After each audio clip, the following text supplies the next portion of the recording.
Hi, good afternoon. Hello and welcome to today's BizLaunch webinar, Starting a Business in Arlington. We want to thank you for joining us today.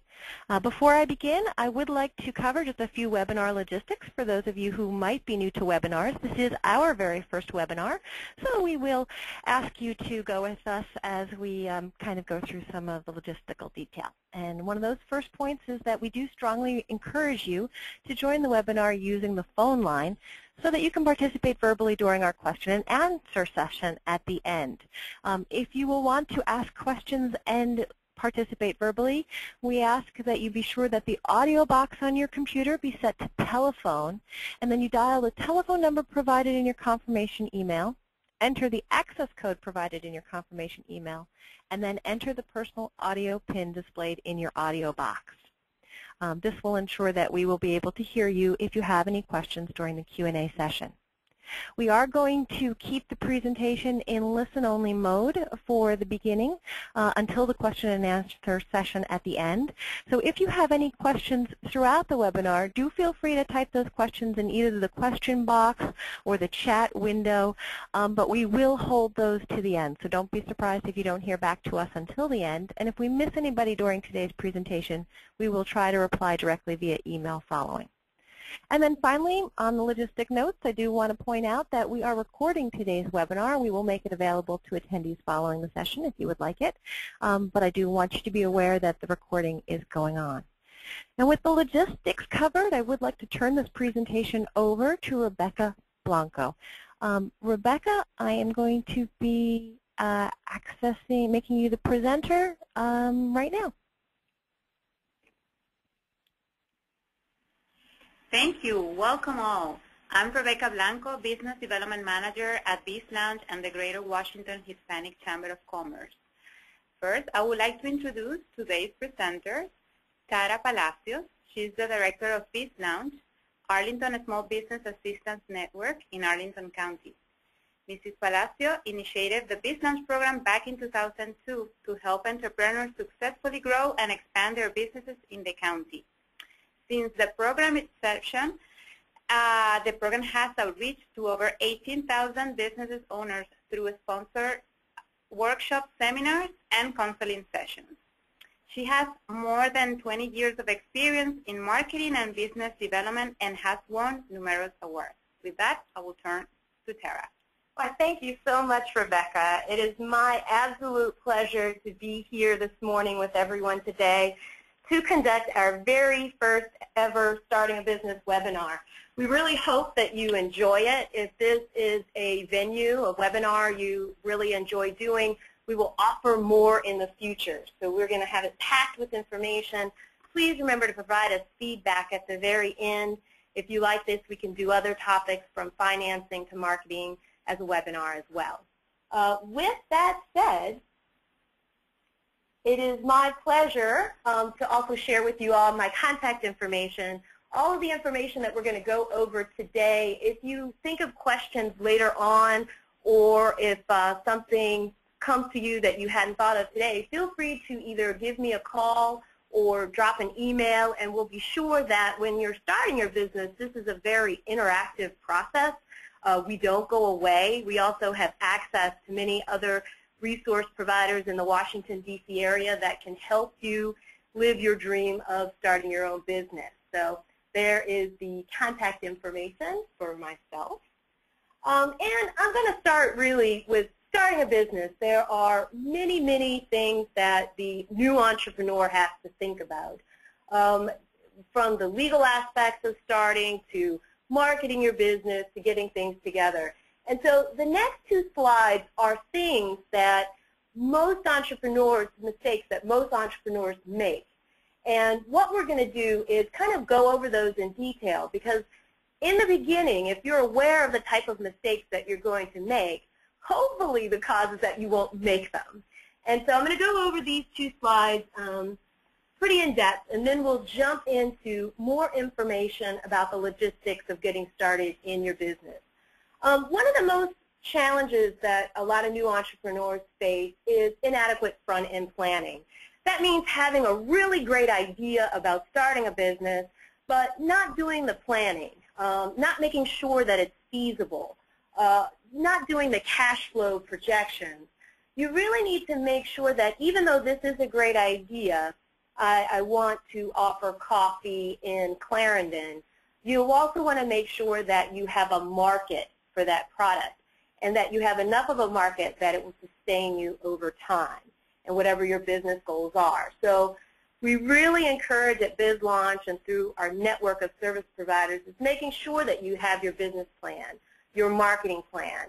You understand the competition and what your goals are. Where do you see yourself in 10 years, 5 years, 3 years, and in 1 year? And then that way you're really preparing for the future and you're building the foundation of your business. Next thing, and we're going to talk about capital, but you also want to make sure that the endeavor that you start, that you have enough cash in order to successfully launch the endeavor. If you have somewhat enough amount of money, but you still need a certain amount, like you're looking for $10,000, but you only have access to $5,000, you may want to re-evaluate your planning, re-look at how you have it so that it's sustainable at the $5,000, or if you actually need to get a microloan to fund that additional amount. So making sure that you have enough capital to start up and as you expand your business. Number 3 is a very interesting one, inexperienced management. I'll get a number of people that want to start business and they may not have that management expertise. They want to go into construction because they hear of a great deal, but they don't have the licensings and permits and understand the process. It makes it challenging because, one, it's hard to finance something if you don't have the management expertise. Or if you're looking for space, the landlord's going to want to know that you understand that market. So really making sure that you have the management and expertise in a key industry sector. One thing that we do tell people is if you don't have the experience, work part-time or full-time in the industry sector that you're looking to launch into. That way it gives you the street credibility that says, you know, I'm Tara Palacios and I have this business and I've worked in it for the past 5 years. I know my clientele, I know my marketing, I know what I need to fund it because I learned it at X, Y, and Z. So making sure that you have that management expertise to do what it is that you want to do. Also, wrong location. Number 4 is also a challenge to entrepreneurs as they get started. You want to make sure that your clients and your customers can come to you and that they can find you, and that there is an ease of access. And making sure that people, if they're going on Google Maps or, you know, that you're trying to attract your market, that you can do that. You don't want to be in a location where it's hard to find you. This makes it really challenging for your clients and your customers and even people that you're doing work with. Number 5, very easy, inventory mismanagement. Too much of the wrong inventory. You want to make sure that if you're purchasing equipment or purchasing stock, that it's moving off the shelf. Anything that's still sitting on the shelf, usually it's costing you money because you're paying for that inventory to be there.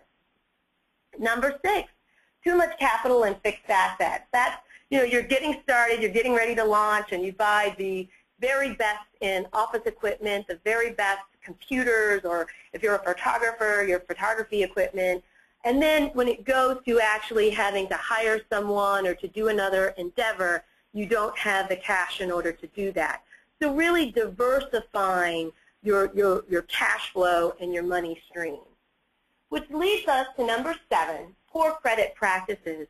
Most entrepreneurs that are new to business or small business owners that are new to business, they are actually supporting the business endeavor.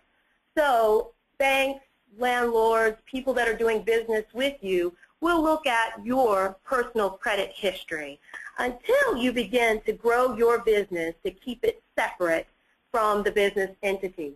So you want to make sure that you have really good credit practices on a personal level, on the level of the business as it begins to grow, and that you have systems in place where if you're doing consulting and you want a net 15 days or a net 30 days, so that way your cash flow and your inventory is the money's flowing in and it's flowing out, and it's establishing a positive credit history for you.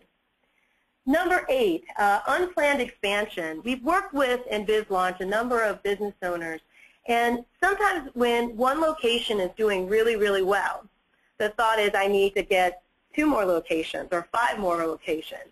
But what winds up happening is that you spread yourself a little bit too thin.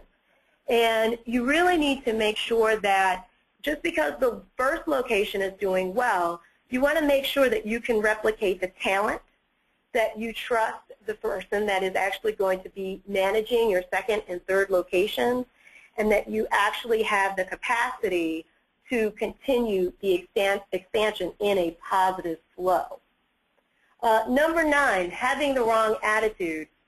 In business, everybody's at you for your time, for your money, for your expertise, for your management. And when they come to you, you have to be happy.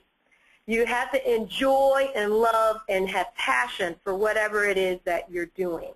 I really encourage people that whatever endeavor it is that you're looking to start, that you really do love it. You have to be up at 2 a.m. in the morning enjoying balancing your worksheets, making sure that people are getting paid, because that's what's going to help you get through the good times and the bad times. Number 10, inadequate records and financial knowledge. This is very, very important.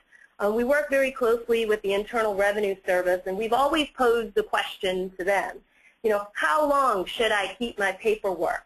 What type of records should I keep? And we always say to folks, the records have to be done so that in case of an audit, everything is in its proper place, and you can share it with your CPA or your accountant that you've hired. If there is any thought of any type of fraud, it doesn't matter if it's 3 years, 5 years, or 7 years, you will be subpoenaed for those documents. So you must make sure that you have them and that you're keeping good records. Also, at the end of the day, it is the business owner who is responsible for the success or the failure of the business. Even if you've hired a CPA, you've got to understand how they're balancing your books. You have to understand what's going on. So you really do have to keep great records and understand what your numbers are. Number 11, this leads us right into number 11, unwillingness to employ and work with a banker, accountant, and a lawyer. And I'm going to go over briefly today resources that are available to you that are free. There are federal, state, and local agencies that can work with you. You don't have to pay for them. One thing I would say to get really good banking relationships, have an accountant that understands the field that you're in, and hire a lawyer that isn't a friend of a friend who knows a friend who's had a friend that's done law. It's somebody that understands your industry sector and can help you with legal documentations, whether you're consulting or whether you're doing a contract, and understands that. And you establish those relationships now as you're building the business, because in the long run, you don't want to go to them if there's a challenge. You want to go to them when they understand who it is you are and what you need. And last but not least, lack of managerial foresight, of failing to compensate for your weaknesses. This is a time when you have to embrace your weaknesses. You have to understand what it is that you don't know, because inevitably something's going to come back and you're going to have to deal with it. And what you do is you surround yourself with people that have expertise and understand an area that you don't, whether these are advisors, partners, or other people. Or if you go and you take courses, if financial management is not your strong point and you're completely aware of that, then you take courses to help you with that. And so these are the slides. I hope that no one is going to make any of these 12 mistakes. These are the mistakes that entrepreneurs time and time again actually do, and it takes out their company. 80% of small businesses fail in the United States, and the reason they fail is because they've done one of these 12. And I hope today that you won't do any of these. That's my hope, and that you're conscious and aware of them. So as I alluded to you, in the 12 key things that you have to keep in mind is the feasibility and the planning. Definitely do a business plan. A business plan in itself is really for you. It is to make sure that you understand what it is that you're doing. You have a description, you understand the marketing, you understand your competition. And if somebody comes to me and I'm looking at their business plan and they say they have no competition, that really is a warning sign to me. Because it means that, why are you doing this? If no one else is doing it and you have to build a market from the ground up, it's like you're a Facebook and you're designing that from scratch, or Microsoft, or any of these major companies that are around here. So what the business plan itself does, and as you can see at the table of contents, the variety of different areas that you have to be aware of, it really helps give you a guidance as to where the business is going. It's a living, breathing document of your organization. We've talked to bankers and other experts that review business plans all the time. It can be anywhere from 15 pages to 30 pages. I've seen 100 pages. But it really goes into the depth of what it is that you want to do. There's a cover sheet which has your logo, the name of your company, your contact information. The second page is your statement of purpose. And it has to be very clear. Many times when we work with businesses, sometimes I'm not quite clear what it is that they want to do. And so this is what grabs people. And, you know, being perfectly honest, people will read your cover sheet, your statement of purpose, and your executive summary. And sometimes if they question any of the information that they have, they'll then go and look at your financial data. They'll look at the information that you have, your marketing, your competition, your operating procedures. And once you go through this practice of doing your business plan, what will happen is you will know your business inside and out. And you will have the ability to be able to describe and to do your values proposition very easily. I can always tell when a business owner has not done a plan because they're still thinking through, how many people am I going to have working for me? What type of insurances do I need? These are the types of things that you'll have to be looking at. If you're applying for a loan under the financial data, you'll have your pro formas, your cash flows, your projections, and any kind of supporting documentation.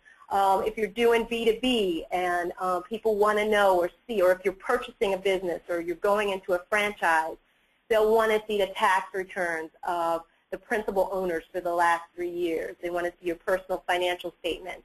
Because in the beginning, a new business backs up the company itself, meaning that whatever endeavor it is, whether it's securing an actual leased space, or if it's getting financing, or if it's doing B2B, people are going to want to know who is backing up this company, so it will fall onto the owners of the company.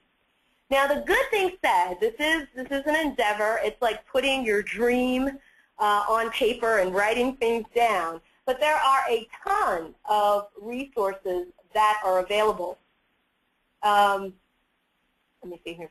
There are some various business plan websites that you can go to, which will give you information about what a typical business plan in your industry sector looks like. bplans.com has a number of them, morebusiness.com, toolkit.com at the very bottom. I really like that website because not only does it give you examples of sample plans, but it also talks about HR policies. It talks about operating procedures, and there are a number. It's a free website that you can go to, and there are a number of resources that are available, not only the business plans, that will help you throughout that entire process. Also, there are a ton of local business resources that are available to you. On the BizLaunch website, we now have what we call our BizLaunch Biz Quiz. I don't know if everybody can see it there right in the middle of our website. But on there, you can actually take a quiz for your business, and it will let you know strengths, weaknesses, and as you go and you plan your business plan, you can take subsequent seminars, courses, so that you can get that information that can help you. And that is for free. So I highly encourage you to take the Biz Quiz. Also, we have on our Arlington, Virginia, USA.com website a ton of resources that are available to small business owners, statistics, major employers, what our urban villages look like, who the citizens are, if you're doing B2C, what those people look like, how they do their spending and their buying.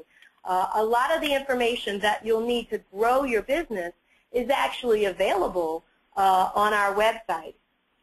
In addition, we definitely have to mention the Small Business Administration. We've got two contacts here, Joyce Mears as well as Bob Carpenter. They work at the district office, and as the sentence says, all-around business resource, not just financial assistance. One misnomer that goes around is that the SBA actually lends money. They don't lend money. They actually work with the banks who do the SBA loans. So they will, Bob is actual loan officer for Northern Virginia and for this region. So if you have questions about any of the SBA loan products, you can go directly to him. He is very open and welcoming, can let you know and send you a list of the banks that are lending and give you different information about financing. Joyce Mears is an economic development specialist, and she knows all of the SBA programs, from being an 8A contractor, a minority small business or woman-owned contractors. In the DC metro area, there are a number of veterans. So she also works with the veterans programs, and she can help you through the process on a federal level. Definitely the SBA website, sba.gov, is awesome. It has a number of resources, tutorials, information, and towards the end of this presentation, I list out all of the very, very good resources of websites that you can utilize as you build your business plan. I know in talking about the business plan, it can be daunting, but it should not be that way, because there are so many resources that are available to you, including SCORE. We do have SCORE, which are executives or people that have owned business that want to give back to the community. They offer free counseling and advice, which is priceless, best practices, things that they've done. They've opened businesses, they've closed businesses, they've succeeded and they failed. And they want to share, and they really want to help business owners as they go through that process. Here at Arlington Economic Development, we have SCORE available Tuesdays, Wednesdays, and Thursdays from 9 to 4 p.m. And even if you're in the idea phase of your business, I highly encourage you to come in to speak with them. They are really great people and very, very knowledgeable, and we're very, very grateful to have them here to offer them as a resource. We're very lucky to have the chairman, Joe Clark, is here in our offices on Tuesdays, and he is really great with projections and making sure that those numbers are right, as well as Jerry Vance. So I encourage you to utilize them. And one thing about all these resources to keep in mind is they do not go away.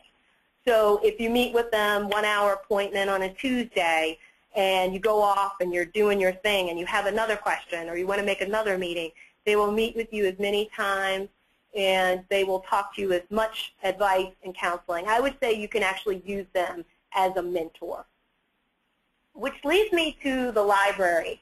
Arlington County Public Library is a wealth of resources. I know maybe a lot of you know that, but I have to state it. They have a variety of different research engines, from developing marketing information, market research data, statistics, developing a database of potential clients, or to create a list of who your competitors are. And the great thing is that Alexandra Fox is the business librarian that is partnered with us here in BizLaunch, and she is willing to meet with you. When she works on Saturdays, she can meet with you on Saturday. She can meet with you at the end of the day or in the middle of the day. And she's an awesome, awesome researcher and has a great, great research background.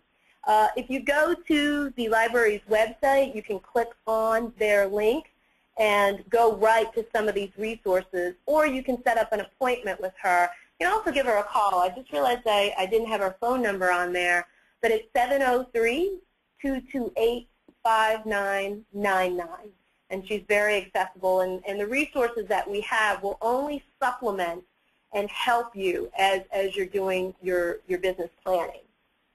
So with that, I'm going to go into financing. Financing is a tricky thing, especially with the economy being the way it is. And I just want to make sure that in this webinar, you're aware of the various types of financing that's available to you in these days and times. It was interesting because yesterday I went to a conference that was put on by Atlantic Live, and they stated, one of the presenters stated that the banks have money and they're lending. People just aren't going to them to access the money. And I thought, wow, that's really different, because that's not what I'm hearing from the entrepreneurs that I'm working with. If you've heard differently, let me know. I was quite taken by that. But usually most people in the economy today will start off with their savings. They won't go for financing. They'll use their savings. They'll tap their friends and family. It was interesting because the CEO for Honest Tea was there, and this is exactly the model that he used.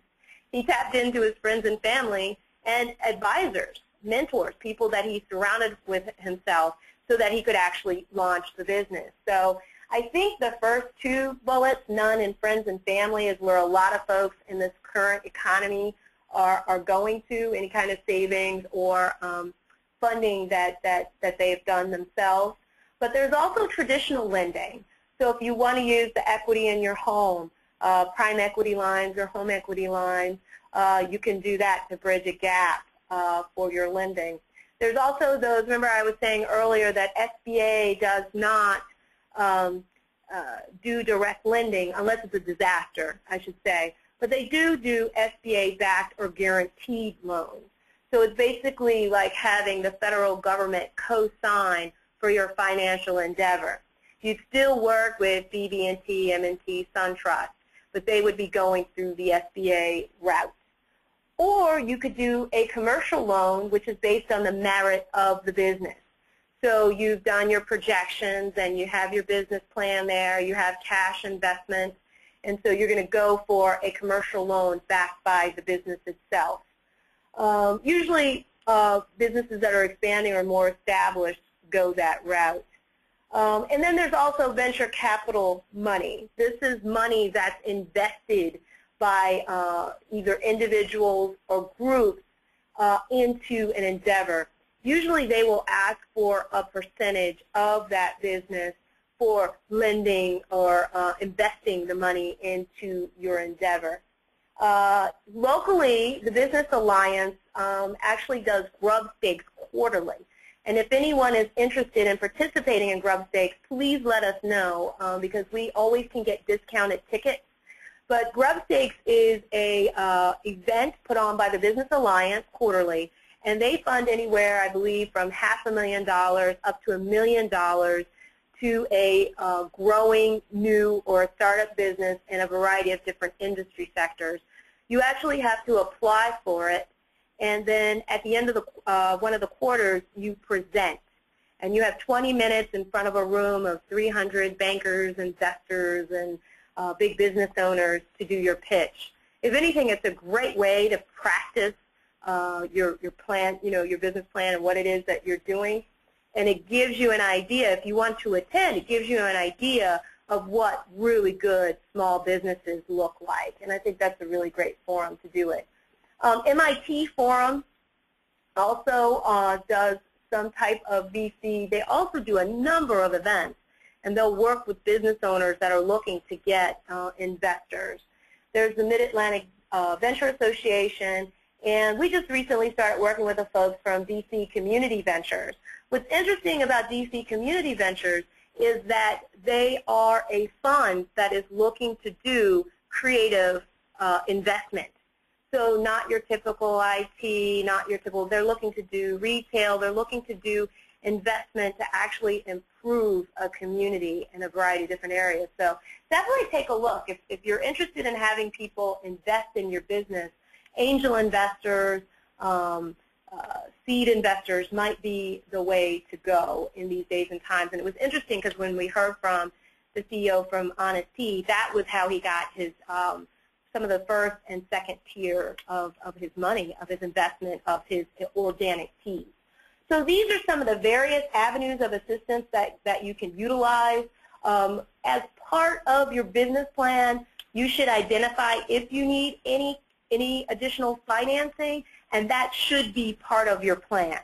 And it can't be, you know, I need 20, but if you give 50, give me 50, I'll be happy. You really have to be clear on the amount of money that you need. And just very quickly, these are the 5 C's of credit. These are what folks are looking for: capacity, capital, collateral, conditions, and character. Capacity is, of course, the most critical. That is your ability to repay the loan. Do you have the capacity to repay it, whatever it is that you're asking for? Even if the business fails, are you still able to pay it? Capital, that's the money that you personally invested in the business and how much risk you're willing to take on yourself. Most banks, financial institutions do want you to invest. If they're going to invest, they want you to invest in as well. So usually you'll hear anywhere from 20% to, I've heard as high as 40%. I haven't heard that recently, that they're going to want you to have to invest. Collateral are the guarantees that you have on the loan. These are the things like your, there's a form of security that you provide, whether it's a house, a boat, a car, stocks that you're using in case the loan were to default.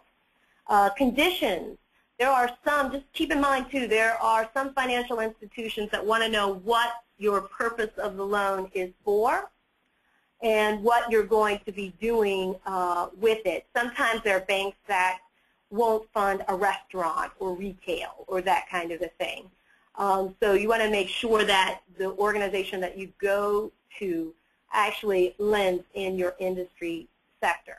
And character is the general impression that you make to the lender or investor. They're going to look at you and see, you know, does this person have passion? Are you feeling great about what it is, that the endeavor that you're doing? If you go there and you're kind of like, I guess I want to do this, you know, they're taking note. Bankers are nice people, but they're looking at you all the time to see whether or not this loan will go through. And character is the one thing that you have to sell yourself. So always make sure, and I think that's in general with whomever that you're working with. You have to make sure that you really convey the passion that you have for what it is that you're doing, because people pick up on that, and they'll get excited as well. Which moves us into our new business checklist. After all those things are done, you've completed your business plan, you've hired your lawyer, accountant, and your banker, and you've got your insurance, you've got your financing. Then we move on to the federal, state, local licensing that you need to do and how you're going to market your business and how you're going to get out there in front of folks. So now we get into all of the legal aspects. Some of the types of business structures that you can do, sole proprietorship, basically it is what it is. It's one individual that opens it. The United States is probably one of the easiest places to open a business.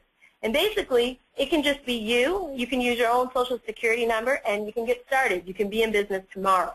And sole proprietorship, with that, you get a little bit more risk because it is you. So you are personally responsible for the business, as well as your assets are tied to the business. There's no separation between you, the individual, and the business itself. Partnership, that's basically when there are multiple people. So if it's you and someone else, you definitely have to be a partnership. The sole proprietorship goes away. There are 2 different types of partnerships that you can do. Both of these are done through the State Corporation Commission, and I'll give you that website. But general partnership is it's you and multiple people, and you're making knowledge of that, and you're separating the assets of the company, who's the majority owner, who's the president. You know, that's kind of your general partnership. And then you also have LLPs, limited liability partnerships, and that usually is in place when it's a law firm. You'll hear of LLPs when it's a law firm and you've got multiple people, multiple partners. but you're separating and you're creating a partnership that brings these people together even though they're individuals. And then you have limited liability companies, and with the LLCs, basically what you're doing is you're separating the individual or the partners and the company, and you're being a limited liability company. Taxed differently than a sole proprietor. And I should say as well, one of the things I would highly encourage you to do is to connect with a CPA or an accountant. Let them know, based on your business plan, how much cash you have that's coming in.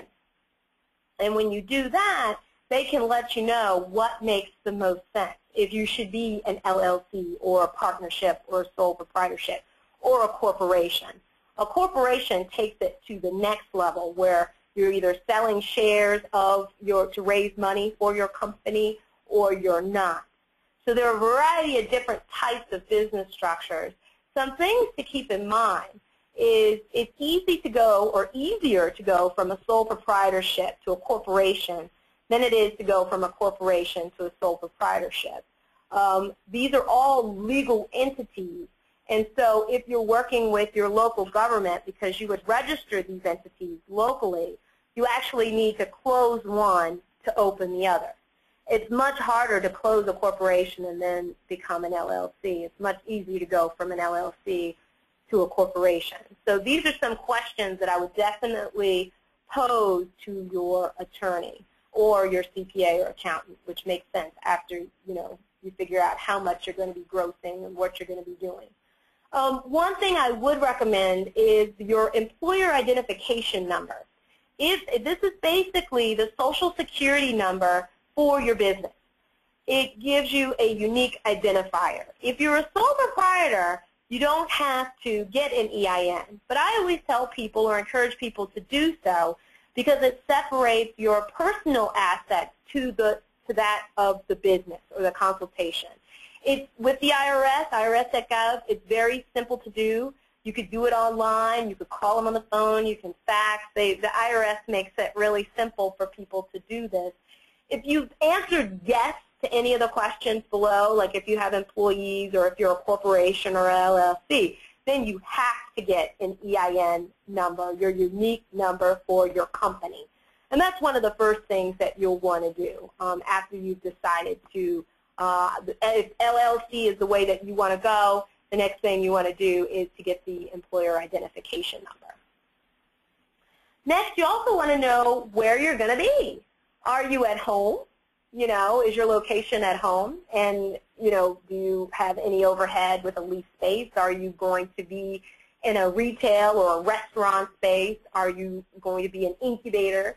And so in choosing a location, you can, of course, use yourself. You can use an economic development agency such as ours. We're on the local level, and if you need physical space, we can help you to find space. The state also has an economic development arm, and they can help you find space. If you do need space that's outside the home, I do encourage you to use a commercial broker. That will separate the new businesses from the existing businesses.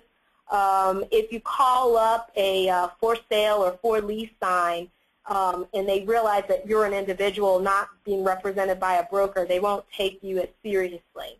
So I do encourage, and we have listings of various brokers here in the Arlington area that can help you with that. We've got, and I'm very excited to say, there are a number of incubators on our horizon, which I'm very, very excited about. So stay tuned. We'll probably post the information in our newsletter, and I'll tweet and I'll Facebook it. But there are some incubators that are coming down the pipeline. There are also, an incubator is a place where a new business usually typically will graduate from their home, and instead of getting a commercial space, they're actually in a space with other business owners, other folks that have innovation, creativity, and you're working in a common area, you have someone answering your phones, and it's more of a state that really supports the business, and then you graduate from there, and then you go into a suite where you can go into an executive suite service.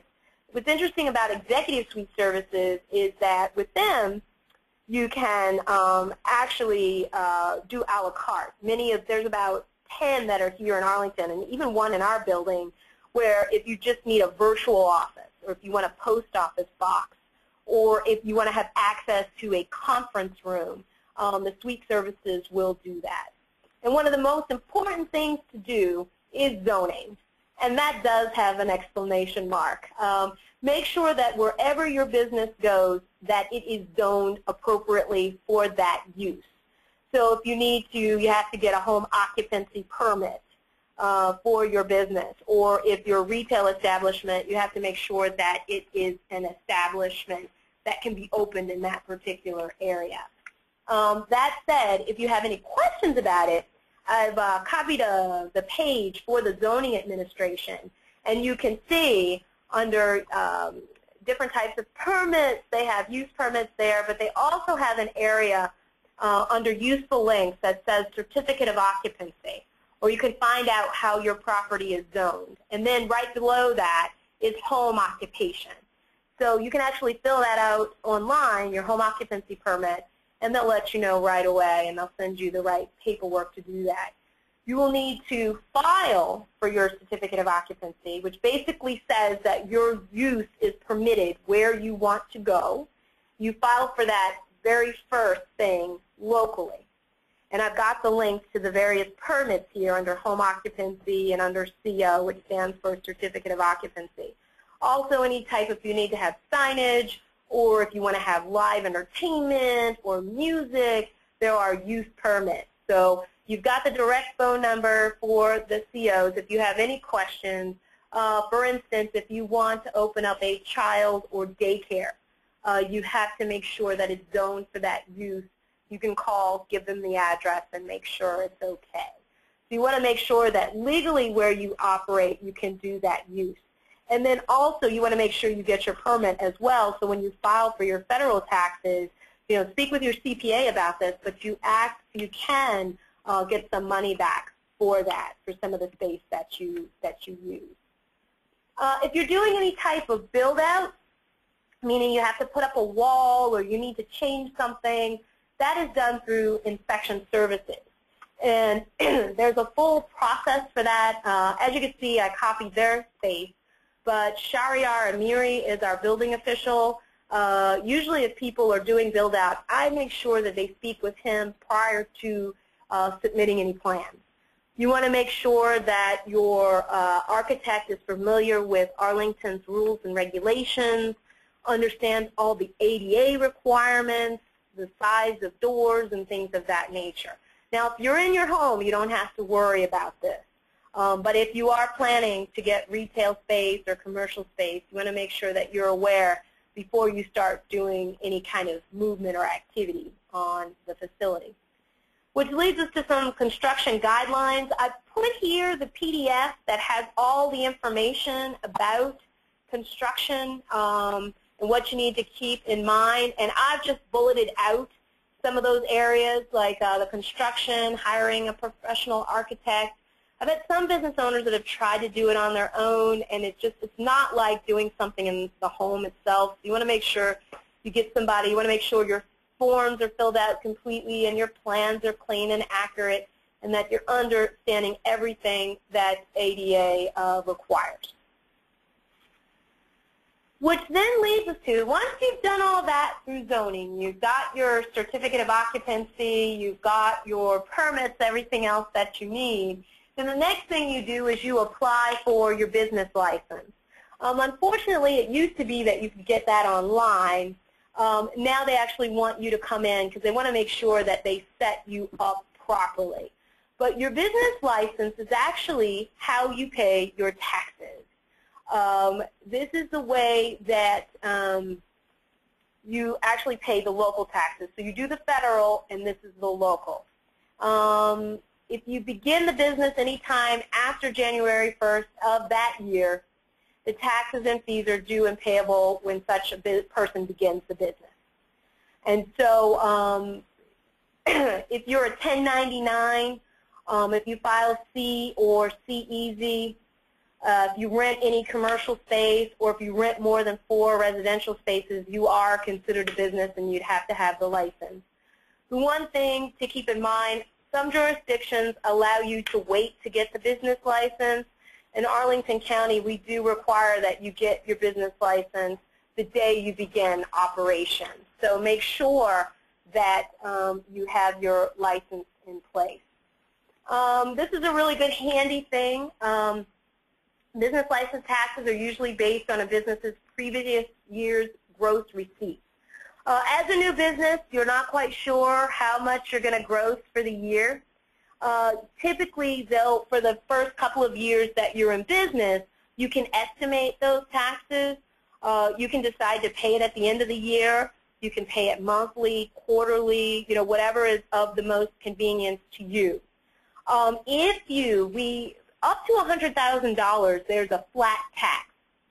So if you gross $100,000 or less, you pay $50 flat tax. If it's between $10,001 and $50,000, it's $30. If your business is under $10,000, you owe no tax. However, you still need to file your business license, okay? And then make sure that you do that. If your company or business grosses more than $100,000, then it's determined by your industry sector. And it's per 100. And I have the names of some of our tax friends here at the Commissioner of Revenue, and you'll have that in a couple of slides. If you have questions prior to prior to actually launching, you want to know what those estimated taxes will be, you can call them directly, and they will work you through that, so you have a real good idea of what those businesses' taxes will be. And then Arlington also has a business tangible tax.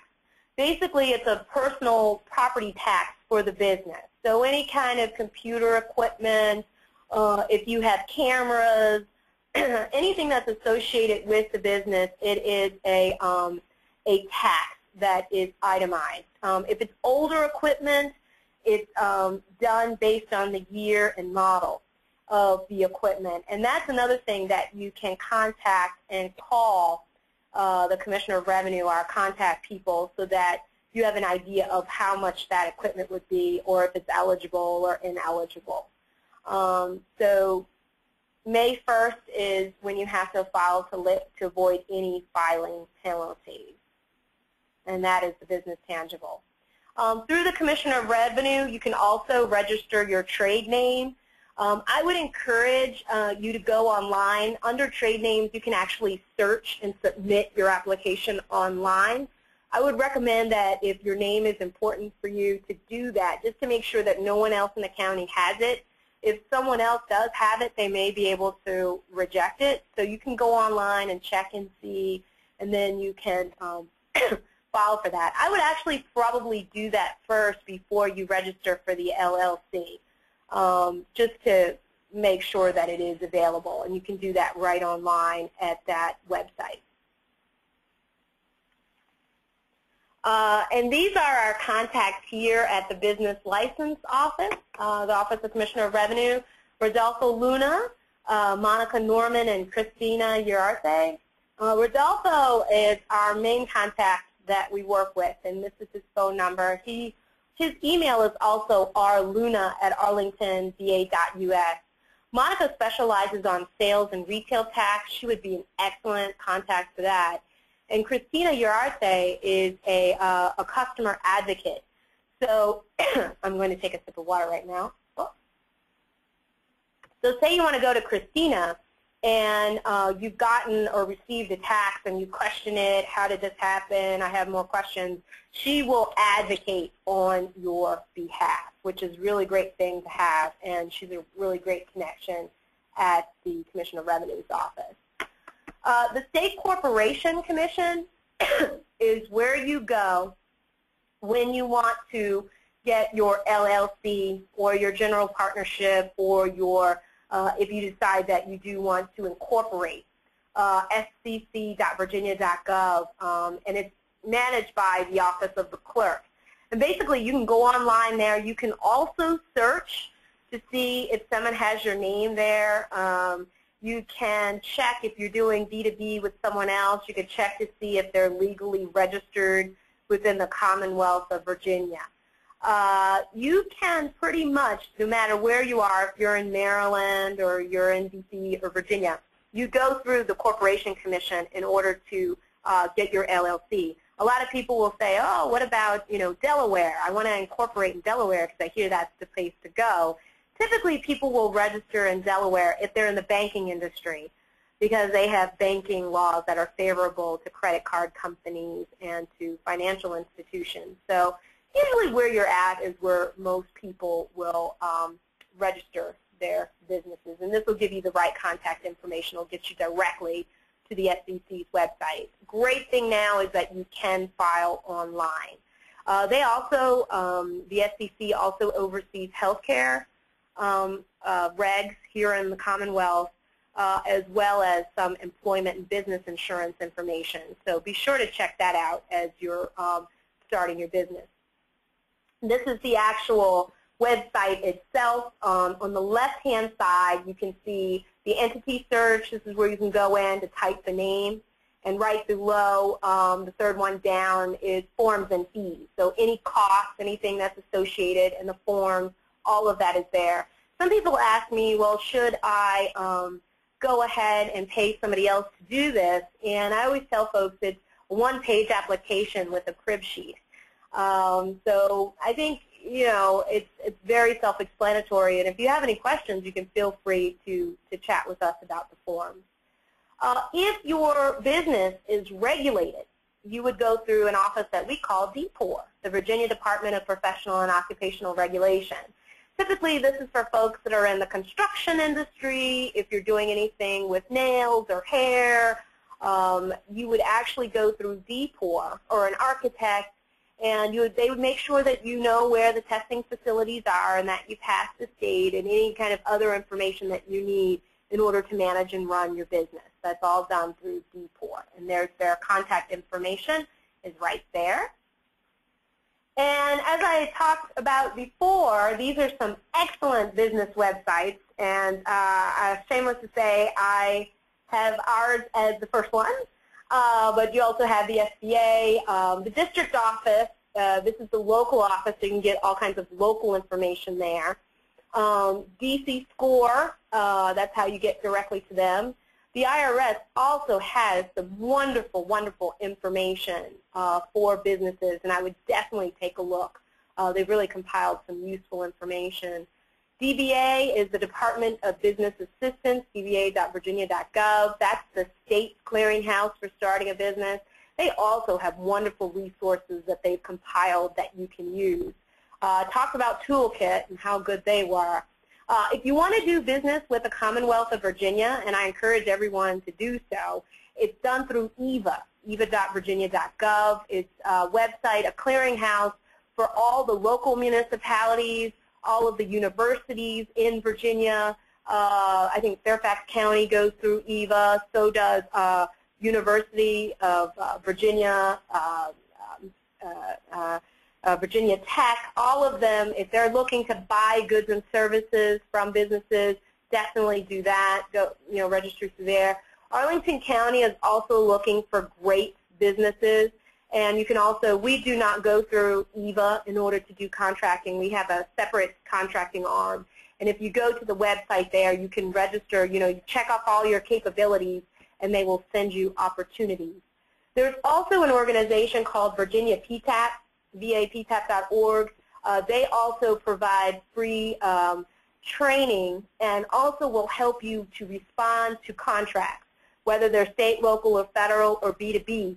They will meet with you. The only thing they ask is they meet with you and talk to you about your business before you get the opportunity. And they'll sit down and walk you through that process. Which leads me to, there are federal certifications as well as state certifications for business owners. There is I think earlier I might have spoken about the 8A business development program through the SBA. Usually they'll say they want folks to be in business for quite some time. You can get that. There's a waiver with everything with contracting or certifications. There's a waiver if you have 10 years or more of experience. So I would definitely encourage you to check out the 8A. There's also small business and women-owned certification programs through the SBA, and there's also hub zone certification, meaning that the community that you live in is identified as a hub zone, and you get a rebate on taxes, discount on taxes, as well as opportunity to contracts that no one else will get from the federal government. One thing I recommend everybody do is to get your Minority Business Enterprise, Small Business Minority Enterprise Certification. We call it DMBE, D-M-B-E. You can register to be small, you can be registered to be minority, and you can be registered to be a woman-owned business. You can have dual certifications as well. So if you're small and a minority, you can get dual certification, small woman, or you can get a small certification. This will help if you're doing contracts in EVA, because there are set-asides for those different classifications of folks. And here are some links to hire that excellent lawyer or CPA. I always encourage folks to go to the Bar Association, because usually a lot of attorneys, this is how they do a lot of their pro bono work, or work at a much reduced rate, and they are excellent. I've referred many people to the Arlington Bar Association. They've gotten some really, really good help. Also, there are Accountants World can lead you to an accountant that is industry specific. If you're not, if Arlington isn't close to you, you can also use the American Bar Association. And then if you want to see who is lending money in our area, what banks are really supporting small business and still doing work with small businesses, SBA puts out a directory of their most active banks, and they update that monthly. And you can go there to see the latest list. Just looking at procurement, I mentioned EVA and I mentioned Arlington. Another place that you can go to on the federal side is the Business Partner Network, bpn.gov/CCR. That stands for Central Contractors Registry. And you can register your business online for sole sourcing contracts for up to $2 million. It's an amazing resource. The only thing they ask is that you're as descriptive as possible and what it is that you want to do, and an agency can go directly to you if you are registered in CCR. Also, FedBizOps, FBO.gov lists all of the federal opportunities from all the various agencies. They compile all the opportunities on their website. So I really encourage you to register at both of these places, go in, see what's there. This will also help you with your business plan if you do want to sell goods and services, your goods and services to the government. Being that we're here in Arlington and with the proximity to the federal government and the various agencies, I think it's a good opportunity or a line to look at a strategy depending on what your industry sector is. So with that, I'm all open for Q&A. If we've got any questions from anyone, let me know. Yes, we do have a question. Sherry, she asks, as a yoga teacher teaching classes and private sessions, would you recommend that I start a sole proprietorship or LLC? Okay, so Sherry's going to be teaching classes within the schools, I would take it. I would say that it's probably really good to start off as a sole proprietor as you launch. There is no problem with starting off that way. But if you're working with young people, I would just make sure that you have enough insurance. If anything were to happen, the risk that you take is that you, Sherry, are one individual or one sole proprietor, so you're taking all the risk. If you're an LLC, it gives you some exposure because you're separating your private assets to those of the business. So it's something to consider. I always think it's so easy to get started in as a sole proprietor, and as the business grows, it may make sense because you're going to get lots more people and hopefully increase that number of people that you'll be teaching that you may decide eventually to become a limited liability company. Thank you. Are there any other questions that you would like to ask? Okay, I don't see any other questions. Many of the attendees asked if the presentation will be available to them, and we are planning to send you an email with the link where you can download the presentation. So Now, will with they this, also be able to hear as well? just a PowerPoint presentation. Ah, just the PowerPoint. Okay. Mm-hmm. Okay, we do have another question from one of our participants. How long does it typically take to start a small business? Very good question. I have known people that have been on the fast track and have started a business in 2 months, 2 to 3 months. That is very ambitious, especially if you're still working, depending on what your personal situation is. Most on average, the people that I work with, the entrepreneurs, it takes them about a year, depending on the intricacies and what you have to build. But what I do definitely recommend as you're doing your business plan, and depending on if it's that you have a seasonal business and you're just working in the summer months, it might not take a year. It might be 6 months. But if you have many moving parts and you have to bring people on board, you're hiring people, and there's some legal, or if you're doing build out, it will definitely take a minimum of about a year to start. Part of the planning, getting the business plan together, making sure the financials are right, doing the market research, talking to the right people, getting things established, finding out financing if you need any. I would say on average it's about a year. Very good. Okay, one more question.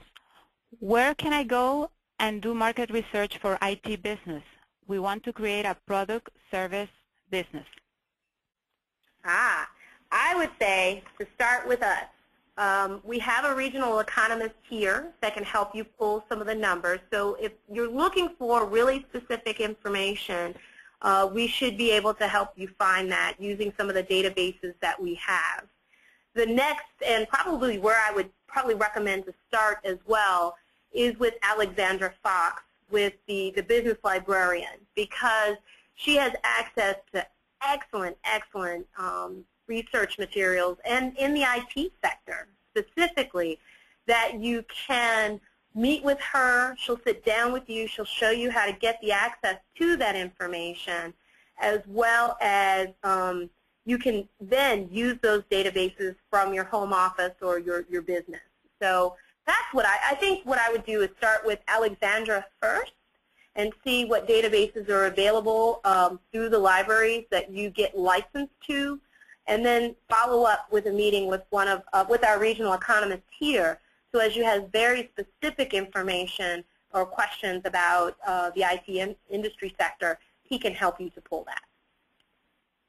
And all of that is free, by the way, which is, some of this information, market research, can run you anywhere from $2,000 to $10,000, especially if you're really looking to get good information. So Arlington has really done a great job of pulling together these resources. And if you're an Arlington County card holder, which you can be, even if you're in, Prince George's to Prince William counties, you can access those databases for free.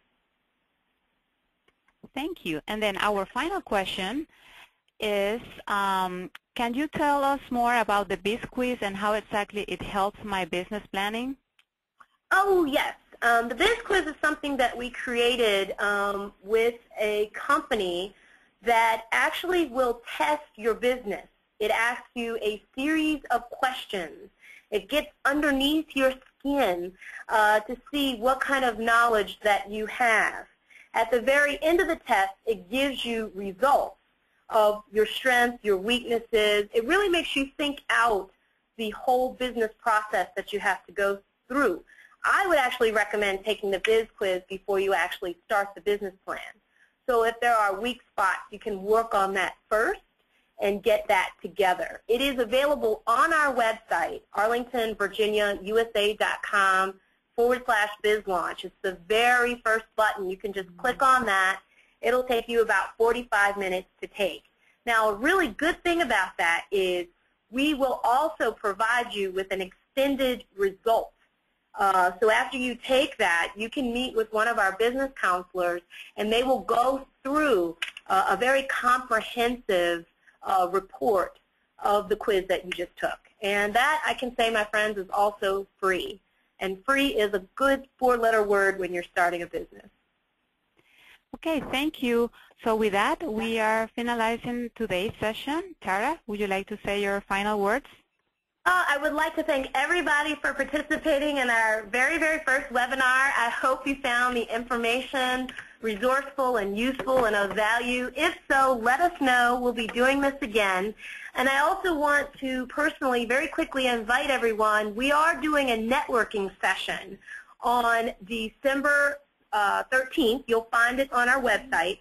And it will be at InLingua offices in Roslyn. So if you want to get out, meet people, meet resource providers, and make connections as you build your business, I invite you to come out, and it is free. Great. Thank you all for your time. We appreciate you joining us.